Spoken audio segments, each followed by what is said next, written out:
ओबीसींसाठी सर्वात मोठी बातमी समोर येते। नॉन क्रिमिलेअर मर्यादा 8 लाखांवरून आता 15 लाख करण्याची शिफारस पाहायला मिळते।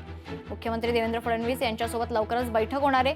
43 नव्या जातींच्या समावेशासाठी केंद्र सरकारकडे प्रस्ताव पाठवण्यात येईल।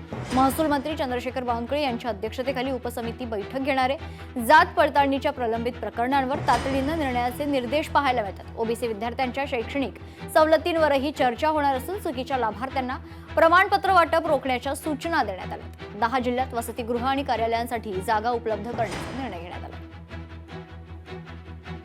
क्षणाची महत्त्वाची बातमी आपण बघतोय। नॉन क्रिमिलेअर मर्यादा 8 लाखांवरून आता 15 लाख करण्याची शिफारस आहे। मुख्यमंत्री देवेंद्र फडणवीस यांच्यासोबत लवकरच बैठक होणार आहे। 43 नव्या जातींच्या समावेशासाठी केंद्र सरकारकडे प्रस्ताव पाठवण्यात आलाय। महत्त्वाचं म्हणजे महसूल मंत्री चंद्रशेखर बावनकुळे यांच्या अध्यक्षतेखाली उपसमिती बैठक घेणार आहे।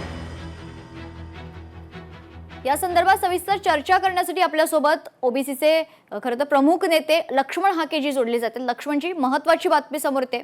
ओबीसींसाठी सर्वात महत्त्वाची बातमी आहे ती म्हणजे नॉन क्रिमिलेअर मर्यादा आता 8 लाखांवरून 15 लाख करण्याची शिफारस पाहायला मिळते। खरं तर आज मंत्रिमंडळाची ओबीसी संदर्भातली जी उपसमिती होती त्या उपसमिती समोर आपण एक 11 मागण्यांचं निवेदन दिलेलं होतं आणि त्यामध्ये ही प्रामुख्यानं आपण मागणी त्यांच्या समोर मांडलेली होती।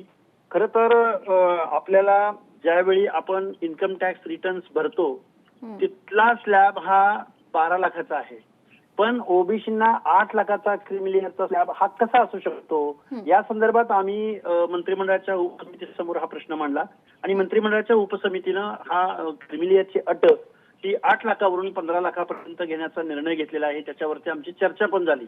मी यांच्या भूमिकेचं स्वागत करतो, पण हा निर्णय पर्क्युलर झाला पाहिजे आणि ओबीसी बांधवांना खऱ्या अर्थानं आर्थिक वगैरे निकष लावण्यापेक्षा सोशल जस्टिस त्यांना मिळाला पाहिजे ही या मागची भूमिका होती। परंतु त्या क्रिमिलेअरच्या अट्टीमुळं ओबीसी बांधव त्यांना ओबीसी आरक्षणाचा फायदा होत नव्हता। निश्चित खूप खूप धन्यवाद लक्ष्मणजी आपण दिलेल्या आपल्या प्रतिक्रियेसाठी। तर या क्षणाची महत्त्वाची बातमी आपण पाहिली। लोकशाही मराठी ऐका, पहा, जागरूक रहा।